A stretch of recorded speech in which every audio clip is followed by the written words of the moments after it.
Welcome to moreforlife.com. I'm Michael Moore. In this video, we're going to be working with Christina. Christina is in her 20s and really likes to have fun with her makeup. We're going to create a look for her that's professional and also has a bit of pop. In part one of Christina's application, we're going to talk about how to deal with acne and start with a mattifying gel and move on to concealer and foundation. So let's get started.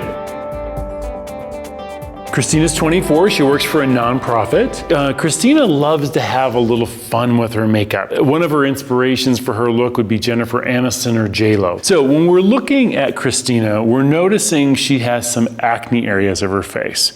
We're noticing acne right down through here. Is this a constant breakout thing, Christina, or is it more of a hormonal breakout thing? It's constant. Okay. Then we also notice we've got acne coming right through this area of her face as well. Whenever you're looking at acne in this area of the face, it's always hormonally charged. When you're looking at acne in this part of the face, it always comes from your intestine. This is something I always look at my clients for. You've got to look at your diet. Acne only comes from one place. It comes from the food you're eating. Not that you're eating a bad diet. I'm not saying that, but it is the wrong diet for you. Okay? Because you could be eating whole grains, you could be eating fruits, you could be eating vegetables, but if you're eating the wrong fruits, the wrong vegetables, the wrong grains, it's the wrong grains for you, which are going to cause that for you, okay? Good. The other thing that Christina told me about herself is she's very oily. She gets very shiny as the day goes on. But the other thing she said, she doesn't use moisturizer because she feels she's so oily. What happens, folks, is when you have a face that is getting really shiny, when you're drying out the surface by not giving it any moisture, it's going to secrete more oil to the surface. So I feel that if she would actually just go to a very lightweight oil-free moisturizer, it would be a great thing for her to really help prevent her skin from shining up as the day goes on. So we're going to use just a lightweight oil-free moisturizer to give hydration. A lot of people automatically, especially younger people like yourself, who don't know that much about skincare and everything, you always automatically think, as I did back when I was an acne-prone teen, that moisturizer is only going to be oil that's going to add more oil to my face, and that isn't the truth. You can actually have hydrating, oil-free products that add moisture, meaning water, to the face. Because of Christina's skin tending to get really shiny as the day goes on, the last thing you want to do is be shiny all day long, right? So we're going to actually go to a mattifying gel for her skin.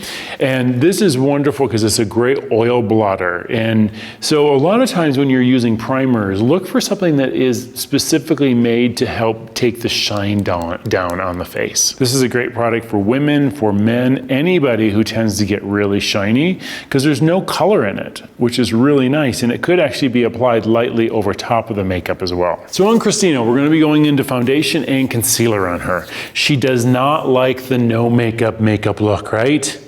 Okay. So when we're thinking about concealer, we want to, as we can kind of tell, she's a little dark underneath her eyes. So we're going to be taking the natural concealer, look all the way up. We're going to be doing 3 little dots. Number 1 goes on the inside. Number 2 goes right here on the bone. Number 3, right there. Start on the inside of the eye and blend all the way out. Getting it right up underneath the eyelash line and tapping it out with your finger.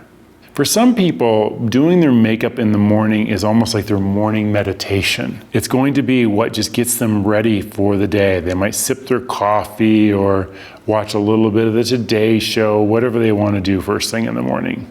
Make sure that you blend your concealer right up into that lash line, because you do want this to take away any sort of darkness. And sometimes right around the lash line, we do tend to get darkness, discoloration, things like that. So now we're going to match her into a foundation. We're going to take a little bit of the foundation here. We're going to look and make sure that it is the right color. You want to make sure, beautiful color for her. You want to make sure that the foundation blends right into her skin. And the reason for this, if you only want to take foundation where it's needed, like maybe into the acne-prone areas and let the rest of the face breathe, it's very important. So what we're going to do is blend the foundation, making sure the foundation goes into the areas that it's needed. With this being said, if you look at Christina's face, it's a little bit of a different color than the goldenness of her skin through here. With her being of Hispanic descent or Latin descent, you have to think about, you want to really make sure that the head and the body become one and you're not looking at two different textural aspects. So we want to make sure that this pink goes away and really embraces the rest of the body. Start with the foundation into the nose and into the cheek area. And we're going to be taking this foundation all over her whole face. Christina doesn't feel really good about her skin right now, so we want to make sure that we cover up everything that she doesn't want to see. But we're not going for heavy coverage, we're going for complete coverage. I still want her to look like she has skin on, not a mask on. This is an oil-free foundation, so it's going to have some oil blotting properties in it for her and prevent her from getting oily as the day goes on. If you need to cover certain areas, just use your fingers and do a little bit of a tapping motion or stippling motion to get the coverage that we need. Now with Christina, we're going to give her a little bit more coverage by even taking a powder foundation, which is a mineral-based powder foundation. And we're going to be taking this with a kabuki brush, giving her more coverage in the areas that are her areas of opportunity, keeping the shine down off the face for a longer period of time. That's it for part 1 of Christina. To see her transformation continue, check out Christina part 2 right here on moreforlife.com. Thanks for watching.